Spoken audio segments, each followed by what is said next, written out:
जय हिंद। नमस्कार साथियों, कैसे हैं आप सभी लोग। उम्मीद करते हैं कि आप सभी लोग अच्छे होंगे। और साथियों, आप सभी लोग की तैयारी जो है बिल्कुल अच्छी तरीके से चल रही होगी।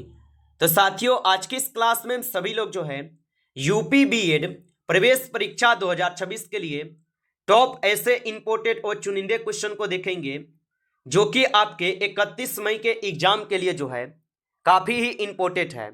तो आप इस क्लास को बिल्कुल अच्छी तरीके से लास्ट तक देखिएगा और इस क्लास में दिए जाने वाले इन सभी क्वेश्चनों को आप अच्छी तरीके से जरूर याद कर लीजिएगा, जिससे कि आप जो है अपने एग्जाम में सभी क्वेश्चन को आसानी तरीके से बना पाएंगे।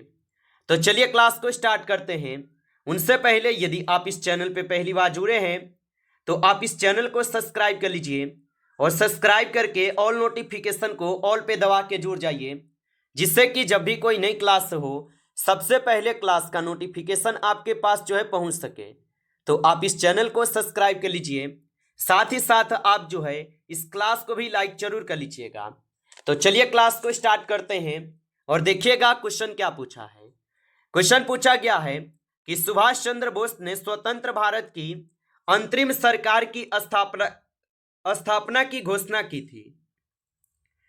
तो सुभाष चंद्र बोस ने स्वतंत्र भारत की अंतरिम सरकार की स्थापना की जो घोषणा किए थे, ये घोषणा किए गए 21 अक्टूबर 1943 को। ऑप्शन ए हो जाएंगे सही जवाब। चलिए अगला प्रश्न देखिएगा। प्रश्न यहां पे पूछा है कि भारत की 2/3 जनसंख्या निम्न आयु वर्ग से कम की है। चलिए बताएंगे। ये सभी क्वेश्चन हम काफी इंपोर्टेंट और चुनिंदे क्वेश्चन करा रहे हैं, जो कि आपके एग्जाम में 100% आपको ये सभी क्वेश्चन पूछे जाएंगे। और भारत की 2/3 जनसंख्या निम्न आयु वर्ग से कम की है, तो ये हो जाएंगे 35 वर्ष की। ऑप्शन यहाँ पे बी सही जवाब है। आगे देखिए अगला प्रश्न यहाँ पे दिए गए हैं। निम्नलिखित में से भारत में 19वीं शताब्दी में पड़े किस अकाल को प्रकोप का समुद्र कहा गया है।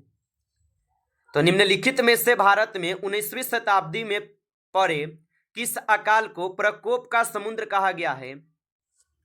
तो ये कहे गए हैं उड़ीसा अकाल 1866-67 वाले को। ऑप्शन डी सही जवाब हो जाएगा। चलिए अगला प्रश्न देखिएगा। और प्रश्न यहां पे पूछे गए हैं। और प्रश्न क्या पूछा है आपसे यहां पे कि सूचना अधिकार अधिनियम के अंतर्गत सूचना मांगने पर कितने समय में सूचना उपलब्ध कराना आवश्यक है।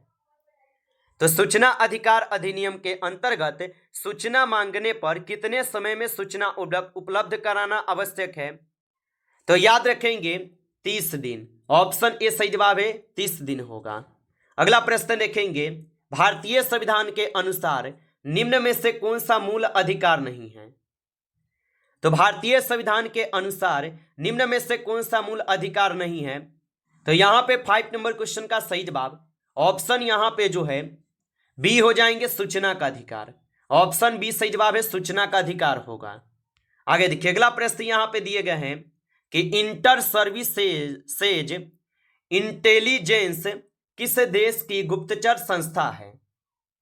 तो याद रख लीजिएगा ये संस्था पाकिस्तान के हैं। ऑप्शन सी होगा सही जवाब, पाकिस्तान के संस्था हो जाएंगे।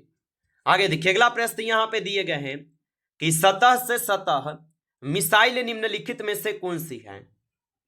तो सतह से सतह मिसाइल निम्नलिखित में से कौन सी है।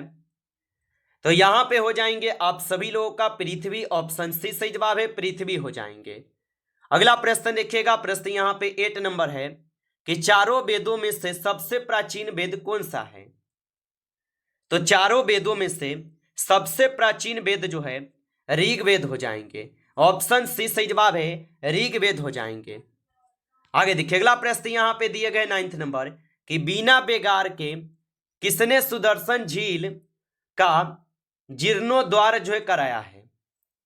तो बीना बेगार के किसने सुदर्शन झील का जीर्णोद्वार यहां पे कराया है। तो ये कराए हुए हैं रुद्रदामन प्रथम। ऑप्शन यहां पे डी सही जवाब है, रुद्रदामन प्रथम होगा। आगे देखिए अगला प्रश्न यहां पे दिए गए हैं कि पाइपड प्राकृतिक गैस का प्रयोग जो है ये किया जाता है। तो इसका प्रयोग जो है आपके पकाने यानी भोजन बनाने के लिए करते हैं। ऑप्शन डी यहां पे सही जवाब दिए गए हैं। आगे देखिए अगला प्रश्न यहां पे दिए गए हैं कि कनिष्क के सारनाथ बौद्ध प्रतिमा अभिलेख की तिथि क्या है? तो कनिष्क के सारनाथ बौद्ध प्रतिमा अभिलेख की तिथि क्या है?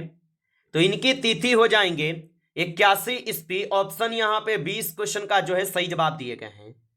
आगे देखिए, अगला प्रश्न यहाँ पे पूछा है आपसे, और प्रश्न क्या पूछा है 12th नंबर कि रोलेट एक्ट 1919 किसके काल में जो है लागू किया गया था? तो रोलेट एक्ट 1919 किसके काल में लागू किया गया था? तो ये लागू किए गए थे लॉर्ड चेम्सफोर्ड के समय। ऑप्शन ए सही जवाब है, लॉर्ड चेम्सफोर्ड के समय। अगला प्रश्न यहां पे है कि उत्तर प्रदेश में न्यूक्लियर परमाणु ऊर्जा स्टेशन कहां स्थित है? तो उत्तर प्रदेश में न्यूक्लियर परमाणु ऊर्जा स्टेशन कहां स्थित है? तो ये स्थित हो जाएंगे नरोरा में। ऑप्शन बी सही जवाब है, नरोरा में होगा। आगे देखिए, अगला प्रश्न यहां पे है कि भारत में सरकारी लेखों का यहां पे ऑडिट करने का अधिकार किसे है? तो भारत में सरकारी लेखों का ऑडिट करने का जो अधिकार है, ये अधिकार हो जाएंगे आपके कैग को। ऑप्शन सी सही जवाब है, कैग को है। आगे देखिए, अगला प्रश्न यहां पे दिए गए हैं कि दार उल उलूम की स्थापना किसने की थी? तो दार उल उलूम की जो स्थापना है, इनके स्थापना किए गए थे आपके किसके द्वारा? तो 15 क्वेश्चन का सही जवाब ऑप्शन ए हो जाएंगे। आगे देखिए, अगला प्रश्न यहां पे दिए गए 60 नंबर, निम्नलिखित में से क्या स्टेनलेस स्टील संगठक नहीं है? चलिए बताइए। और आप अभी तक इस क्लास को लाइक नहीं किए हैं तो क्लास को आप जरूर एक बार लाइक कर लीजिएगा। नए जुड़े हैं आप इस चैनल पे तो चैनल को भी सब्सक्राइब करके ऑल नोटिफिकेशन को ऑल पे दबा के जुड़ जाइए, जिससे कि जब भी कोई नई क्लास हो सबसे पहले क्लास का नोटिफिकेशन आपके पास जो है पहुंच सके। तो आप इस चैनल को सब्सक्राइब कर लीजिएगा। और बताएंगे आप कि निम्नलिखित में से क्या स्टेनलेस स्टील संकट नहीं है? तो याद रखेंगे एल्युमिनियम नहीं होगा। ऑप्शन ए सही जवाब है, एल्युमिनियम। अगला प्रश्न देखेंगे, प्रश्न यहां पे 70 नंबर है, निम्नलिखित रोगों में से कौन टाइगर मच्छरों द्वारा संचारित नहीं होता? तो निम्नलिखित रोगों में से कौन टाइगर मच्छरों द्वारा संचारित नहीं होता है? तो याद रखेंगे आप यहां पे इस क्वेश्चन का सही जवाब ऑप्शन डी दिए गए हैं। आगे देखिए, अगला प्रश्न यहां पे दिए गए 28 नंबर, सॉरी 18 क्वेश्चन है ना। 80 क्वेश्चन है कि टेट्रा इथाइल लैंड जो है हो जाएंगे। तो यहां पे 18 क्वेश्चन का सही जवाब बी रहेंगे। अगला प्रश्न देखिए, यहां पे 19 क्वेश्चन है। 19 क्वेश्चन क्या पूछा है कि चीनी लेखक भारत का उल्लेख किस नाम से करते हैं? तो चीनी लेखक भारत का उल्लेख किस नाम से करते हैं? तो इसको करते हैं किस नाम से? तो यहां पे इस क्वेश्चन का सही जवाब बी रहेंगे। अगला प्रश्न देखिएगा, प्रश्न यहां पे 20 नंबर है कि किस गवर्नर जनरल के शासनकाल के दौरान भारत को ईस्ट इंडिया कंपनी के हाथों से हस्तांतरित करके ब्रिटिश क्राउन को जो है सौंप दिया गया? तो याद रखेंगे कि किस गवर्नर जनरल के शासनकाल के दौरान भारत को ईस्ट इंडिया कंपनी के हाथों से हस्तांतरित करके ब्रिटिश क्राउन को सौंप दिया गया? तो याद रख लीजिएगा, यहां पे इस क्वेश्चन का सही जवाब ऑप्शन ए रहेंगे, लॉर्ड कैनिंग हो जाएंगे। अगला प्रश्न देखिएगा, प्रश्न यहां पे है कि निम्नांकित शब्दों में से एक स्त्रीलिंग शब्द है। चलिए बताएंगे। तो निम्नांकित शब्दों में से एक स्त्रीलिंग शब्द यहां पे कौन है? तो यहां पे इस क्वेश्चन का सही जवाब डी हो जाएंगे, डोर, जो कि एक स्त्रीलिंग शब्द है। ऑप्शन डी सही जवाब है। अगला प्रश्न देखेंगे और 22 नंबर क्वेश्चन है, और क्वेश्चन क्या पूछा गया है कि निम्नलिखित वाक्यों में से एक में सकर्मक क्रिया का प्रयोग हुआ है। तो निम्नलिखित वाक्यों में से किस एक में सकर्मक क्रिया का प्रयोग हुआ है? तो ये प्रयोग हुए हैं आपके कहां पे? तो ये आपके लड़की सील रही है, यानी कि यहां पे ऑप्शन ए यहां पे बिल्कुल सही जवाब है। अगला प्रश्न देखेंगे और प्रश्न यहां पे 23 है कि हिंदी दिवस जो है ये मनाने की तिथि है। चलिए बताएंगे। तो हिंदी दिवस मनाने की जो तिथि होगा ये हो जाएंगे आप सभी लोगों का 14 सितंबर। ऑप्शन ए सही जवाब है, 14 सितंबर हो जाएंगे। चलिए अगला प्रश्न देखिएगा, प्रश्न यहां पे है, जैसा करोगे वैसा भरोगे में कौन सा सर्वनाम है? चलिए बताइए। तो जैसा करोगे वैसा भरोगे में कौन सा सर्वनाम होगा? तो इसमें संबंधवाचक सर्वनाम होगा। ऑप्शन यहाँ पे डी करेंगे सही जवाब, संबंधवाचक सर्वनाम हो जाएंगे। आगे देखिए अगला प्रश्न यहाँ पे दिए गए हैं, क्वेश्चन पूछा है कि छ के बारे में सही नहीं है। तो छ के बारे में कौन सही नहीं है? तो 25 क्वेश्चन का सही जवाब ऑप्शन यहाँ पे जो है आपके बी होगा। ऑप्शन यहाँ पे बी सही जवाब है, कंठ ध्वनि है, ये सही नहीं है। आगे देखिए अगला प्रश्न यहाँ पे है, भवानी का पुल्लिंग है, चलिए बताएंगे। तो भवानी का पुल्लिंग क्या होगा?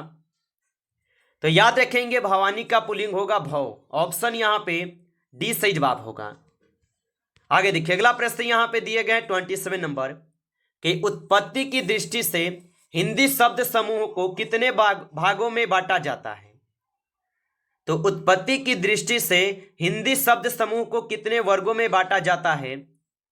तो इनको बांटे जाते हैं 4 वर्गों में। ऑप्शन सी सही जवाब होगा, 4 वर्गों में इनको बांटे जाते हैं। आगे देखिए अगला प्रश्न यहां पे दिए गए 28 नंबर कि जो कठिनाई से प्राप्त किया जा सके उनके लिए समूह के लिए एक शब्द दें। तो जो कठिनाई से प्राप्त किया जा सके शब्द समूह के लिए एक शब्द यहां पे क्या होगा?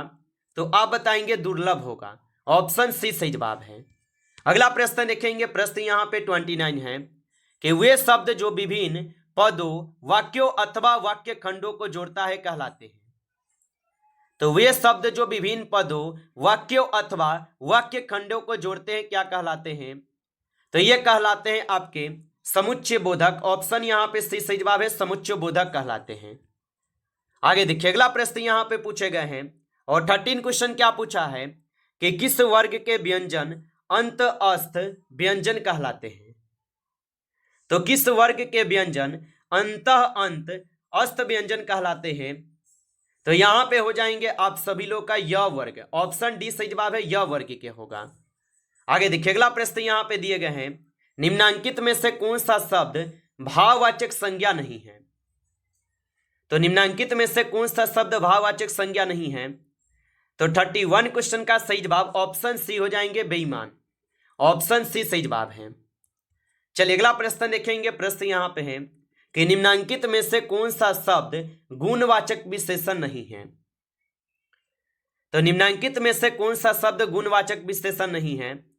तो 32 क्वेश्चन का सही जवाब ऑप्शन यहां पे ए रहेंगे, बहुत प्रवि विशेषण। ऑप्शन ए सही जवाब है। अगला प्रश्न देखेंगे, प्रश्न यहां पे है, निम्नांकित में से कौन सा शब्द अग्नि शब्द का पर्याय नहीं है? तो निम्नांकित में से कौन सा शब्द है जो कि अग्नि शब्द का पर्याय नहीं है? तो याद रखेंगे यहां पे आपके ऑप्शन डी सही जवाब दिए गए हैं, अर्मी हो जाएंगे। चलिए अगला प्रश्न देखेंगे, प्रश्न यहां पे दिए गए हैं कि सूत शब्द का तत्सम शब्द है। तो सूत शब्द का जो तत्सम शब्द होगा, इनका तत्सम शब्द यहां पे हो जाएंगे सूत्र। ऑप्शन सी सही जवाब है, सूत्र होगा। आगे देखिए अगला प्रश्न यहां पे है कि आध्यात्मिक शब्द का विलोम है। तो आध्यात्मिक शब्द का जो विलोम होगा यहां पे हो जाएंगे आप सभी लोगों का भौतिकी। ऑप्शन यहां पे डी सही जवाब है, भौतिक हो जाएंगे। नमस्कार साथियों, इस क्लास में आपके टॉप 35 क्वेश्चन थे जो काफी इंपॉर्टेंट क्वेश्चन थे। साथियों यदि आपको क्लास अच्छा लगा हो तो आप इस क्लास को लाइक कर लेंगे। नए जुड़े हैं आप इस चैनल पे तो चैनल को सब्सक्राइब करके ऑल नोटिफिकेशन को ऑल पे दबा के जुड़ जाइए, जिससे कि जब भी कोई नई क्लास हो सबसे पहले क्लास का नोटिफिकेशन आपके पास जो है पहुंच सके। तो आप इस चैनल को सब्सक्राइब कर लीजिएगा। चलिए फिर मिलते हैं आपसे एक नेक्स्ट टॉपिक के साथ नेक्स्ट क्लास में। तब तक के लिए जय हिंद, जय भारत।